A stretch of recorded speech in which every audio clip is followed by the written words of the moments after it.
Fold the fabric following the grain line, leaving enough space to place the pattern twice, with the grain line on the pattern parallel to the fabric selvage and the fold. The right side of the fabric should be facing inward when folded, so we'll place the pattern on the wrong side of the fabric. Place the pattern onto the fabric, making sure the grain line is parallel to the selvage and the fold. Pin the pattern to the fabric. Mark all the notches using an erasable pen. Cut. Place the pattern onto the fabric again, once more keeping the grain line parallel to the selvage and the fold, and cut again so that we end up with 4 pieces in total. Take the 2 pieces for the left side of the top and, with right sides facing together, pin the beginning, the notch, and the end. Sew a 1 cm seam allowance along the entire edge I highlighted in blue at the beginning of the video. Leave the 2 openings marked in red unsewn. Repeat the same process for the right side of the top. Trim the excess seam allowance at the triangular point.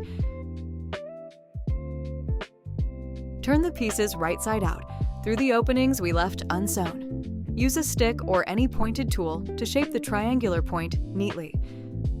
Press the pieces well. Place the right side halter strap piece together with the left side halter strap piece, right sides facing together. Pin them together, matching the beginning, the joining seam, and the end.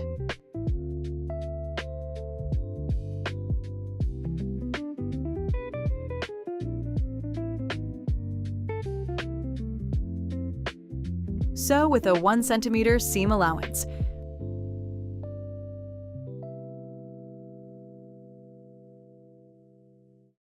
Repeat the same process for the center back pieces.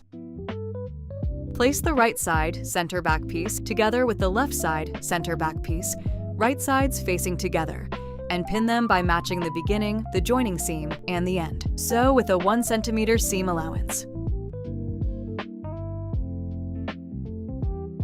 Press the seam allowances open on both the halter strap and center back seams we just sewed. Trim the excess seam allowance if necessary. Place the pieces wrong sides together so the top takes its final shape. Tuck the seam allowances inside and press. Top stitch close to the edge, about 1 or 2 millimeters from the edge, to close the openings. Repeat this step on both the halter strap and the center back.